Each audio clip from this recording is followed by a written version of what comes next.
Will I be the a-hole if I implemented the same rules regarding food that my mom enforced upon me when growing up? My mom, 40F, is coming to see me, 19F, in 2 weeks, for the first time since I started university.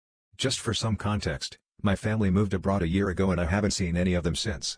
The distance has given me time to reflect on some of my mother's strange, obsessive behaviors regarding food, and I've since realized that some of her actions were somewhat abusive. However, I use this term very lightly. To outline the situation, we were never allowed to take food from the kitchen without asking. If we were caught doing so, it was called stealing and we would be shouted at and or sometimes punished. It escalated at some point to locks being placed on the cupboards, a transparent meat lock being placed in the fridge and a camera being installed in the kitchen. She would monitor how many times a day I'd be in the kitchen. If I had been in the too many times, she would chastise me, saying that I'm obsessed with food, obsessed with always being in the kitchen, and that I have serious food issues. During secondary school, I was never sent to school with packed lunch, nor was any money put on my card so that I could buy food.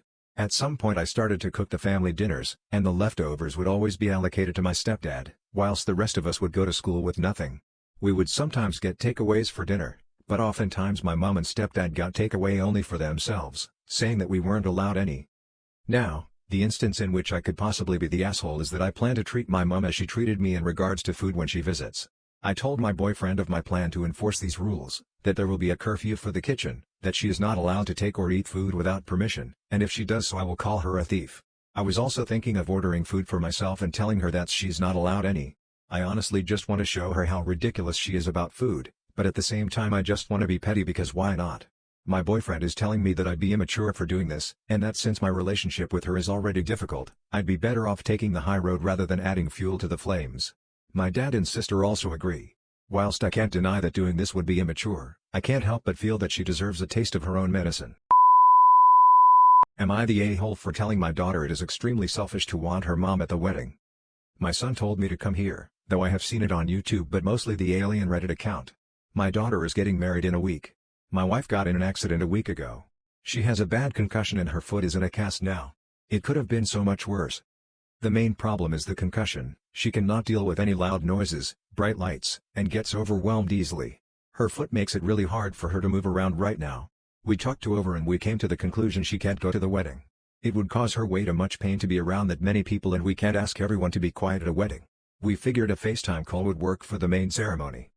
We told our daughter and she didn't take it well. We had a big argument which my wife had to leave for due to her head hurting.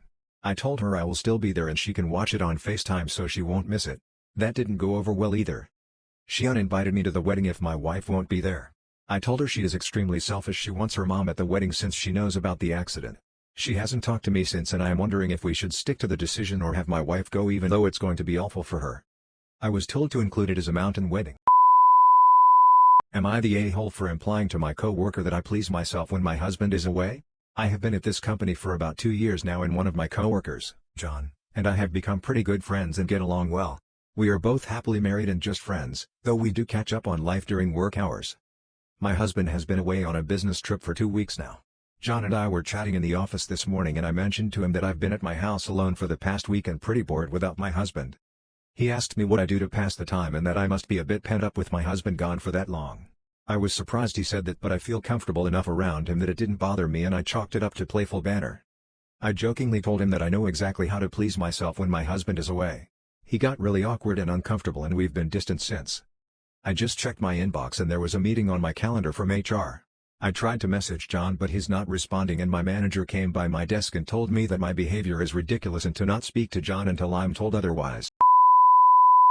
Am I the a-hole for refusing to pay for Sil and canceling the vacation? I, F28, have a great relationship with my niece Ava, F9. She loves me and I love her. She has no issue staying with me for days on end. So I asked my brother if I can take her on a trip with me, to Disney, for a week. I knew she would love it since we watch Disney movies together all the time. He wanted me to ask Sil. Definitely. She said they will let Ava go if Sil can come along with. I asked her if it was because she didn't trust me. Sil said no, she just wanted to come with. I told Sil she can come along with as long as she pays her way. We can all share the room, so she will have to get tickets, airplane, and her own ticket. She said she didn't have money for it and since I don't have kids or family, and has enough income, I should pay for her to come too. I didn't like it. Technically, I have the money. But I don't like the way she said it and I have my own financial plans. I told her I won't pay for her. She said she won't let Ava go. Though disappointed, I cancelled the idea. My brother called me next day asking why I cancelled the trip, and Ava was looking forward to it. I didn't tell her about the trip. I told him my conversation with Sil. He was upset with Sil but didn't have money to pay for her. He asked if I would cover. I said no, just on the principle. I felt Sil was forcing my hand and I didn't like it. Now my brother is calling me off for refusing to cover Sil and cancelling a vacation I promised Ava. I didn't promise Ava. Am I the a-hole for ending my childcare agreement with my sister because I don't want to care for her future stepkids who I never met?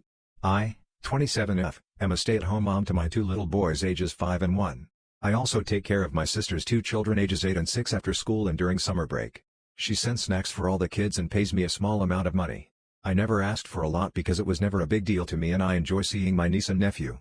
But now things have changed. My sister is engaged and her future husband lives out of state with his 2 children. My sister already told me they were hoping I would take care of them. I asked when I would be meeting the kids and she said they fly in just before the wedding and I would start right away. I told her I would like to get to know the kids first and she said they want to start out on the right path with being a blended family and that means treating the kids the same. She said they want them to have that after school time together. I told her I understood but I would not be comfortable taking care of the kids for extended periods of time when I do not know them and will have met them 1 or 2 times before they would be placed in my care and I would not be comfortable. My sister asked why I can't just embrace a big change and throw myself in.